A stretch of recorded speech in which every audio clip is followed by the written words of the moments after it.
Assalamualaikum warahmatullahi wabarakatuh. Okey. Ni ada barang-barang yang aku tunggu untuk Wave 125 4 valve ni. Dah sampai. Jadi kita sambunglah apa yang tak dapat kita buat bulan-bulan lepas. Barang dia pun dah sampai.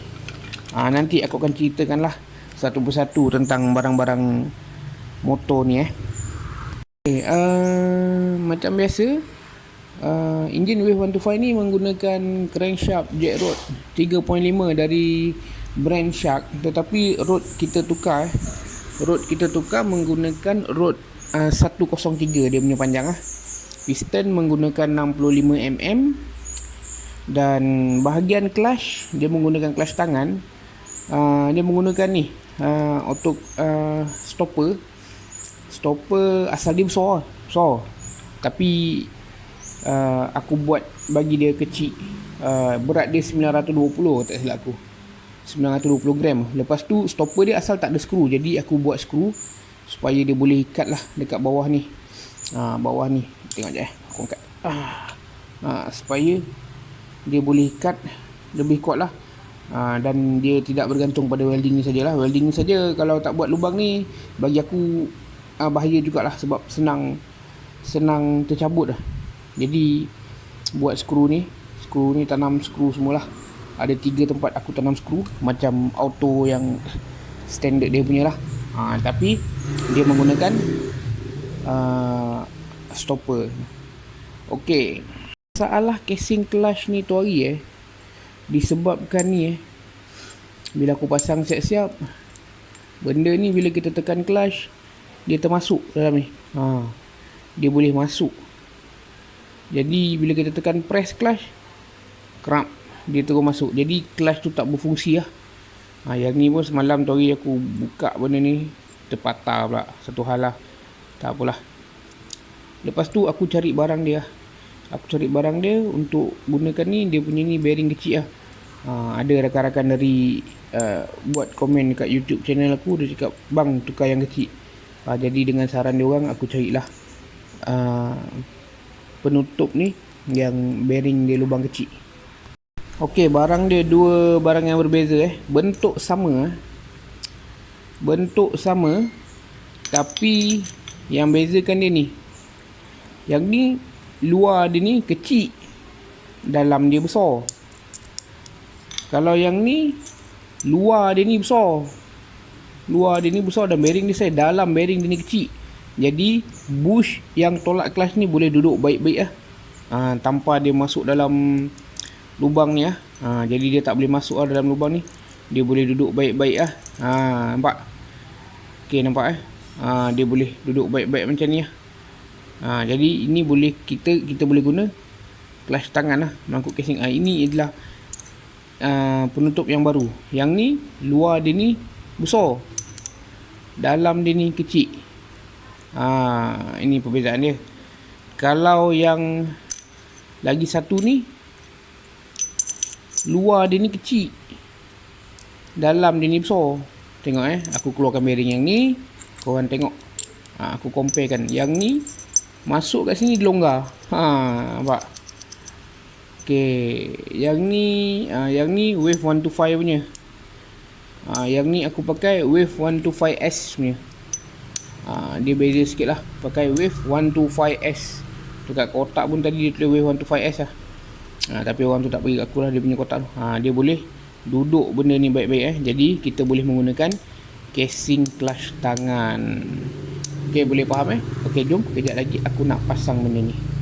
Macam biasalah, kalau spring dia racing 6, jadi kita pasang 6 lah. Ada juga yang cakap boleh kacuk tu, ya boleh. Tapi kalau aku lain sikit lah. Kalau dia datang 6 tu, spring racing dia, pasang je 66 ni, tak ada masalah lah. Mesti ada rasa lain. Nak bila enjin kau boleh jana RPM yang tinggi, ya bahagian clutch ni perlu diperkuat lah.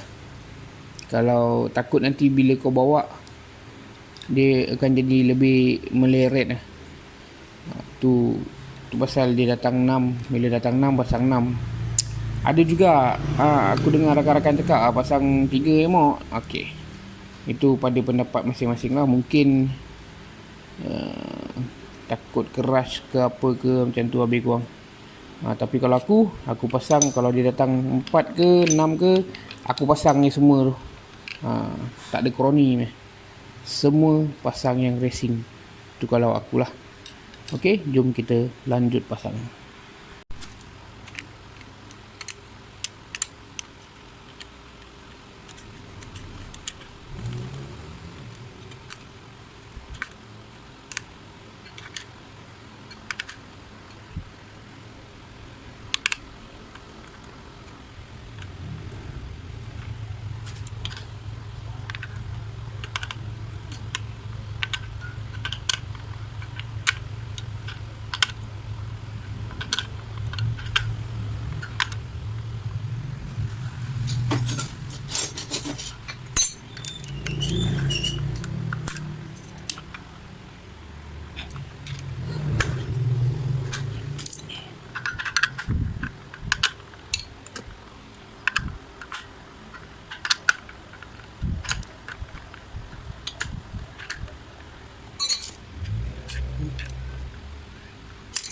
Okey, kita kena periksa semua jangan bagi spring ni macam mana spring ni kena duduk betul-betul dekat alur dia.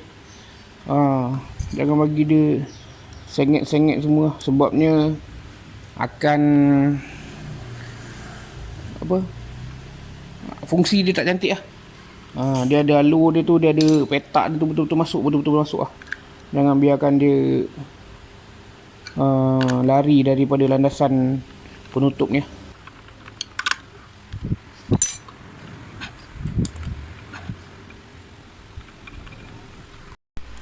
Okey, sebelum tu kita kena check sama ada spring tu rapat betul tak.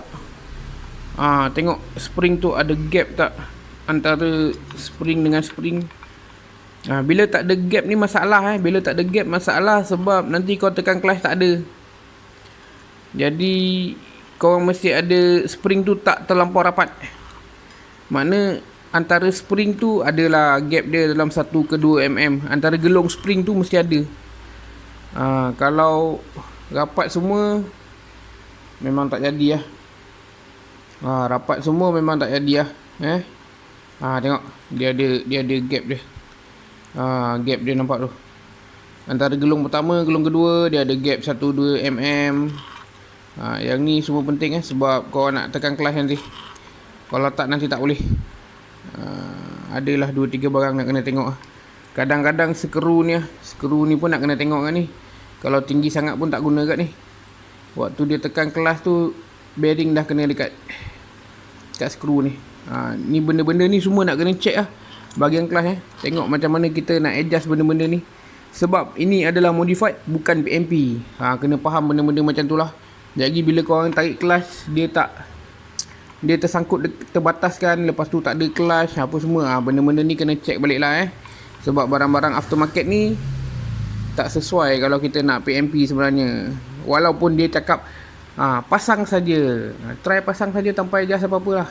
Kau tak jahanam enjin. Okey, boleh faham Jom kita lanjut.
Okey, tujuan apabila aku ikat, aku rasa ni, aku nak pastikan bila aku ikat casing ni, crankshaft tak berat Kalau crankshaft berat tu makna ada benda tak ngam tu.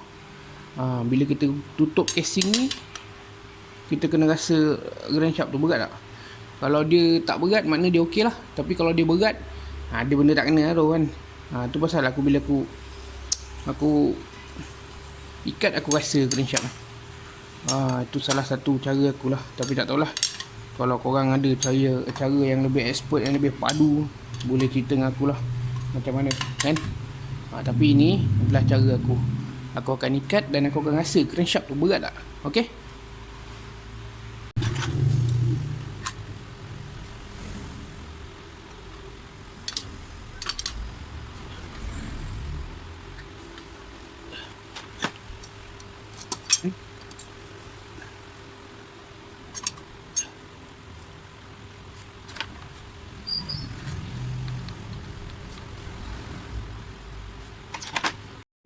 Macam itulah cara dia kalau korang nak apa ni, orang cakap hasil yang puas hati. Memang ada 2-3 barang kau kena adjust lah. Sebabnya tak mungkin lah kau nak pasang saja dia jadi elok kan. Macam itulah cara aku nak adjust. Cari ada benda yang tak ngam ke apa ke. Okay, boleh faham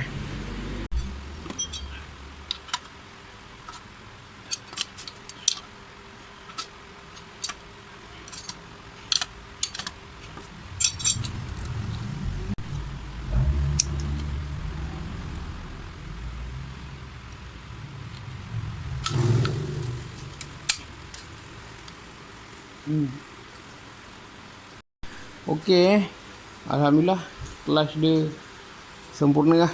Ada lantun semua. Yang macam ni aku nak.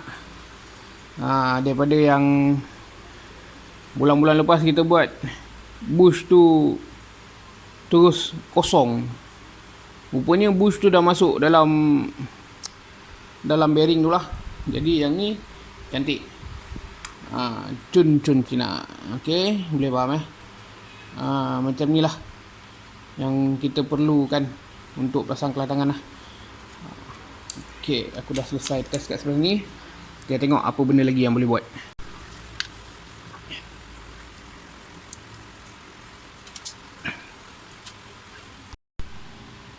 Okey, untuk magnet ni aku, sebab enjin ni menggunakan apa ni, CDI LC adjustable GSM punya magnet ni, aku buat macam ni dia nakkan pulser ni. Asal dia pendek je. Asal pulser dia sini ke sini, tak silap aku, sini je. Tapi aku akan tambah benda ni. Hari hari aku tambah, jadi dia ada lambat sikit. Batu pulser ni, penanda pulser ni, apa lagi jawapan, apa dia punya panggilan apa, laluan pulser ni, aku tambah panjang, buat sama panjang macam LC ke. Dia 57.5 lebih kurang macam tu lah. Sekejap, kita ambil caliper, kita ukur Okey, untuk pakai LC punya CDI yang adjustable sebab enjin ni menggunakan CDI GSM kita perlu jadikan dia lebih kurang 50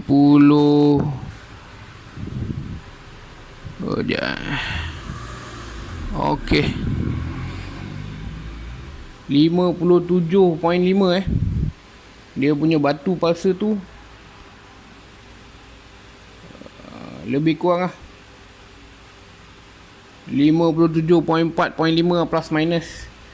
Nampak kat sini 57.4 ke 0.5 plus minus. Inilah kalau korang nak pakai apa pun CDI lah, baik CDI LC, CDI Suzuki Smash, CDI apa lagi yang boleh adjust, CDI belang. Kalau kau tahu dia punya wiring, kau cuma ikut saja berapa kepanjangan laluan pulsar dekat magnet dia orang tu, dekat magnet asal dia orang tu. Ada tu 32 mm ke. Cuma tambahkan saja. Yang asal katakan kat sini, yang asal katakan kat sini. Yang asal tu kekal kan? Tinggal tambah je. Tambahkan ke sini. Jadikan dia sama panjang dengan magnet yang pakai CDI tersebut lah. Kalau kau pakai CDI RZ, kau jadikanlah dia panjang. Kalau kau pakai CDI apa lagi, CDI Legenda, kau jadikanlah dia panjang. Apa lagi yang kau pakai? Katakanlah kau pakai Suzuki Smash ni, kau jadikanlah dia panjang. Sama panjang dengan motor yang pakai CDI tu lah, yang asal pada CDI tu lah. Kalau untuk rotor dia lain juga, dia lain sikit. Kalau katakanlah kau tak nak pakai magnet lah, macam Caprik, dia tak pakai magnet ni, mungkin dia pakai magnet kecil. Magnet kecil tu dia punya panjang tu tak boleh ikut macam ni.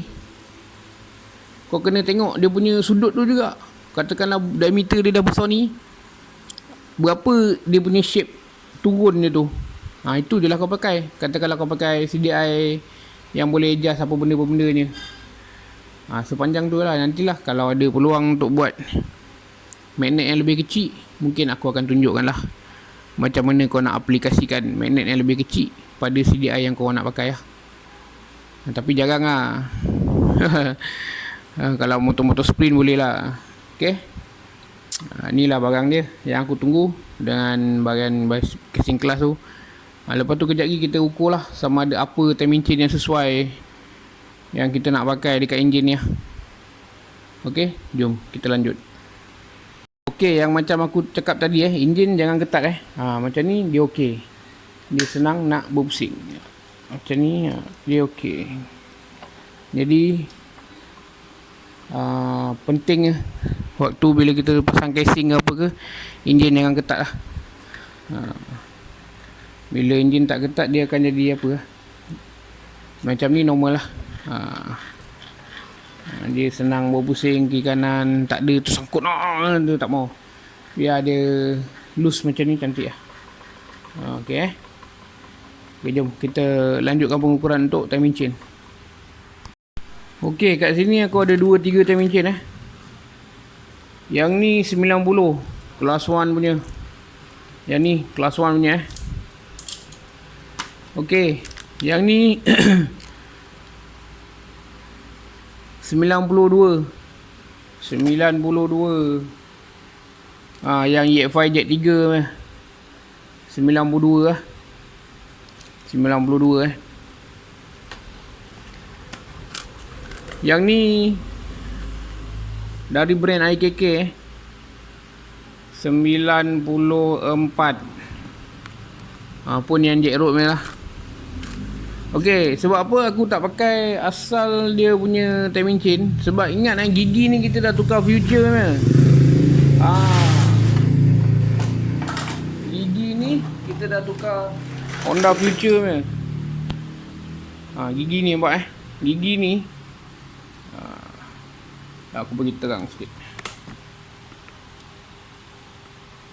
Allah. Gigi ni kita dah pakai Honda Future ni.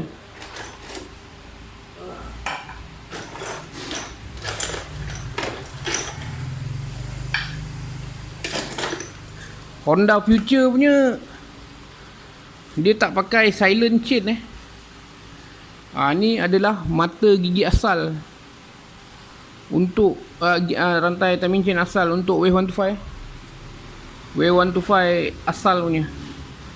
Dia jenis silent chain atau yang sejenis dengannya macam LC punya jadi kita sekarang dah menggunakan Honda Future. Honda Future punya dia timing chain dia bukan silent chain, dia timing chain yang mata macam Honda EX5.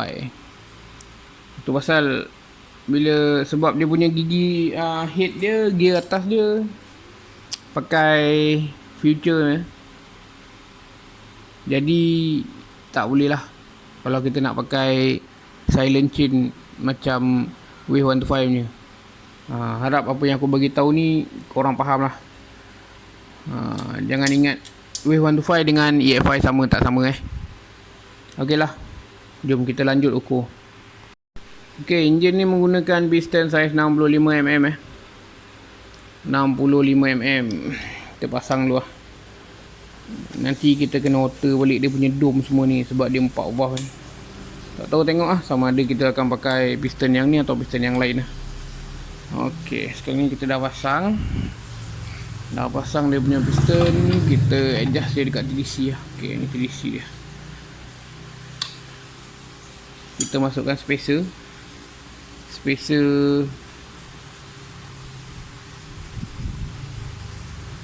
dari brand Asuka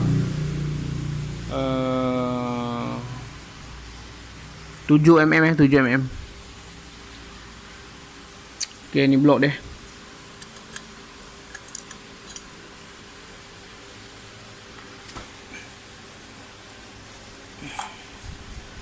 Memang kena buat pengukuran sebab bab ni aku pun tak berani nak tebak-tebak cakap ngamnya aku sendiri yang dah lama buat motor pun nak kena ukur benda-benda ni. Jangan ingat korang nak skip je buat motor ni tak ada pengukuran. Memang tak walaupun aku dah lama buat motor ni tetap kena buat pengukuran juga. Jadi mana yang rajin bertanya tu boleh je bertanya, tapi kalau nakkan kepastian lebih baik kau ukur sendiri lah. Sebab kadang-kadang korang punya cara buat dengan aku punya mungkin tak sama. Kadang-kadang lari 1mm 2mm. Abang tak ngam, abang lari sikit ni. Lebih baik kau pengukur lah. Walaupun aku dah lama buat motor pun aku tetap ukur jugalah. Penting pengukuran. Kalau dah terjun dalam bidang modifikasi ni, pengukuran tu amat penting lah. Jangan abaikan lah. Penting Okey, jom kita lanjut ukur dia punya timing chain lah. Okey, ni head dia Head 4 valve dari brand SW Epo. Korang tak nampak kot ya. SW Epo 4 valve. Atas semua dah CNC, bawah-bawah semua dah licin-licin. Okey, jom kita ukur.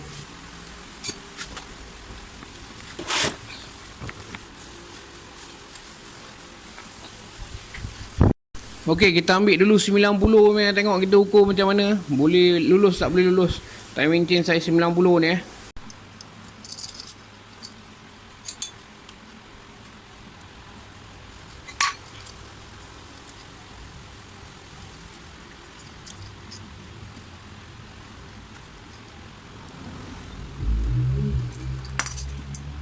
Jom ini.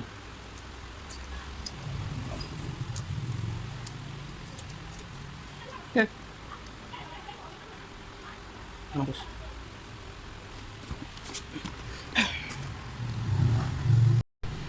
Okey, 90 ni tak cukup panjang 90 ni tak cukup panjang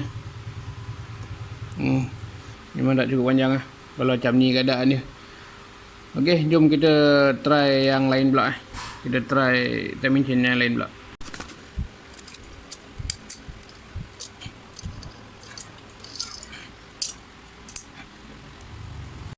Okey, sekarang kita try 92 pula. Tengok macam mana dia punya boleh perform tak boleh perform 92.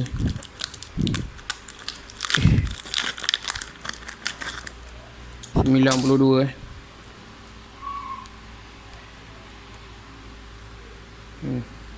92.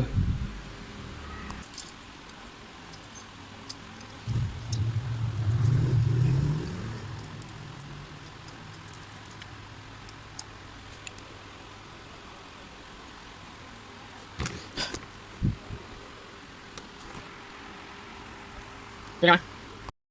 Okey, tengok 92 pun tak cukup 92 pun Tak cukup lah, masih tegang lah. Nampak? Tegang ni.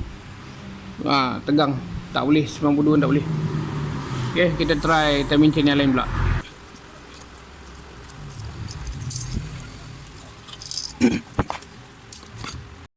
Okay, 92 punya tak boleh kita simpan balik. Ni yang timing chain baru ni. Kan? Tapi tak boleh. Nak buat macam mana? Kita simpan lah. Okay, sekarang kita guna 94 pula Sekejap, mana pisau. Kita buka dulu tengok 94 cukup tak. EF5 pun ada timing chain ni. Power. Patutlah laju motor budak sekarang. Semua jack langit ni kan. Ni timing chain semua jack langit. Allah Akbar. 94L lah. Okay, jom kita try.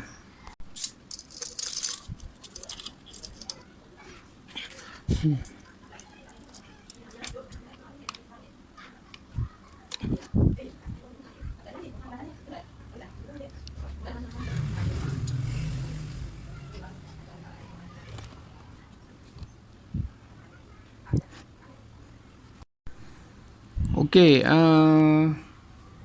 macam okey 94 ni. Tapi aku rasa 94 ni kena ni kena tambah panjang piston sikit lah. Sebab dia banyak agak lebih 94. Ya, banyak agak lebih. Aku ingat pun dalam makna spacer tu boleh tambah lagi ni. Lebih kurang dalam 3 ke 4 mm lagi baru dia cantik ni. 94. Okey ni pengukuran aku pada hari ni. Ni aku dah pasang dia punya tiang Aku nak confirm betul-betul lah Kita kasih ikat rapat, tengok yang mana satu yang paling baik timing chain dia. Sebab kalau tak ikat kita tak tahu kan. Sebab kadar press tu berapa dia turun, sama ada kita kena pakai timing chain yang lebih pendek atau lebih panjang. Kalau tengoklah macam mana. Sebab pengukuran bukan cincai Macam aku akan ukur 2-3 kali lah. Nak confirmkan semualah benda-benda macam ni. Sebabnya dia melibatkan enjin putaran timing chain kendur tu semua dia ada kait mengait lah. Timing chain kendur, cam tu pusing, buka tutup pun ada function lah. Okay, kita try dulu, kita press dulu, tengok boleh ke tak. Kalau boleh pakai 92, kita pakai 92. Sebab tadi tak ada apa semua. Mungkin kita akan tambah gasket ke apa ke. Lepas tu kita press dan kita try. Okay.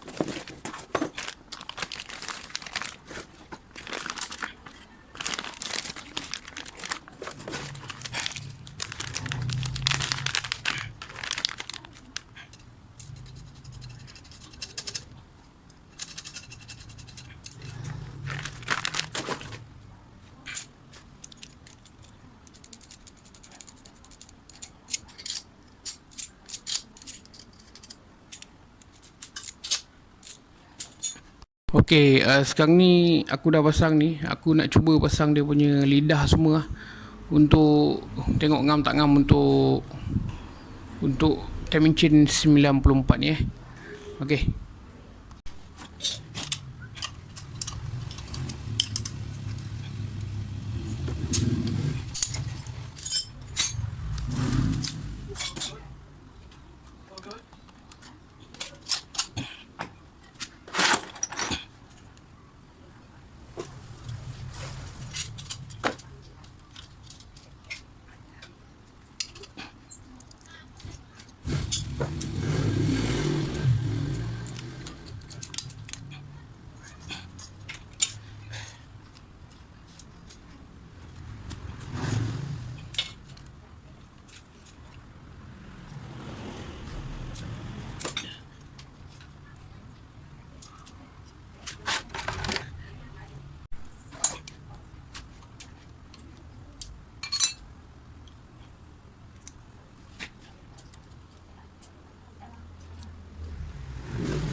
Okey, aku terpaksa tambah spacer sebab terlampau kendur 94 ni. Jadi kita tengok dulu spacer berapa boleh tambah. Nanti kita counter dekat piston yang panjang minta owner beli piston yang panjang Okay, sekarang kita counter dulu, cari dulu ukuran timing chain yang sesuai untuk enjin ni. Okay.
Okey selesai untuk kemasan timing chain. Timing chain sekali dengan dia punya gasket Gasket kat sini aku menggunakan yang tebal tu 7mm, yang nipis tu 3mm. Total gasket 10mm 10mm. Timing chain aku gunakan 94 dari brand ni IKK 94 spacer 10mm. Aku tak ada skeping 10mm, jadi aku tambah 3mm tambah dengan 7mm. Okey, timing chain pun letak cantik yang ni kita pakai yang standard aja. Yang ni nanti aku akan buka semula lah blok ni. Korek dia punya pin tu, dia punya tempat letak pin tu, supaya kita boleh letak dia masuk dalam lah. Aku pun tak tahu sama ada jual ke tidak tensioner rod untuk wave 1 to 5 yang jack rod ni. Ok, crankshaft ni crankshaft shark 3.5 mm jack, dan rod aku gunakan 103. Ok, piston memang tenggelam. Tak apa, nanti kita order piston yang kepala panjang tu, nanti kita akan order semula lah dia punya dome. Ada 2-3 barang lagi lah aku nak kena fitting. Aku nak cari ni kalau ada apa nama ni, tensioner guide yang untuk jack rod wave 1 to 5, mungkin aku akan beli kalau ada lah. Kalau tak ada, mungkin pakai yang ni, dan aku akan korek tapak stopper dekat sini supaya tensioner guide yang bawah ni boleh masuk dalam ni lah. Kena faham lah. Kalau tak pun tambah getah ke apa ke, tapi aku rasa better aku korek lah, supaya yang ni dia boleh masuk dalam lagi lah. Itu adalah cara aku. Spacer 10 timing chain 94. Timing dia pakai Honda Future, atas pun pakai Honda Future adjustable ni. Untuk head 4 valve SW Ipoh. Pengukuran hampir siap, tinggal untuk piston lah. Untuk piston boleh, lepas tu kita dah boleh buat dia punya dome, ukur CR, dan dial dia punya cam lah.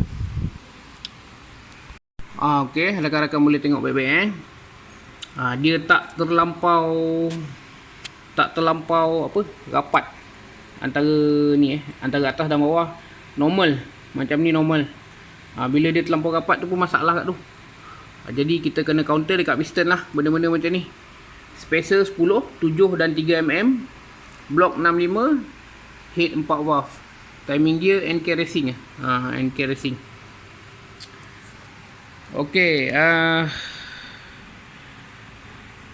untuk episod ni mungkin sampai sini je dulu. Nanti aku nak cari barang-barang dia, dan aku nak kena ceritalah dengan owner dia macam mana tentang dia punya engine wave 1 to 5 ni. Ok, yang ni mana yang nak buat spek macam ni, boleh rujuk video aku ni lah. Tak ada masalah, insyaAllah halal. Boleh tiru, tak ada masalah. Untuk video-video pemasangan ni, video aku macam biasalah, bukan untuk GPS, tapi untuk cara kerja praktikal dan pemasangan lah. Itu saja. Macam ni nak setting semua owner atau atas dyno lah, tu sajalah untuk video hari ni. Lagi satu, jangan tanya berapa GPS, berapa horsepower, berapa ni, semua tak ada lah. Cuma dalam video aku boleh tekankan cara pemasangan lah. Cara pemasangan dan untuk hidupkan enjin lah. GPS apa semua ni jangan tanya tak berani nak cakap GPS ni, sebab ramai yang laju-laju pergi. Aku cuma boleh tunjukkan cara pemasangan untuk tatapan korang lah. Mana yang baru-baru nak mula buat modi motor, boleh rujuk video aku, insyaAllah. Ok, video aku berakhir sampai sini je dulu. InsyaAllah kita akan berjumpa di lain episod setelah barang-barang lain yang sampailah. Assalamualaikum. Bye-bye.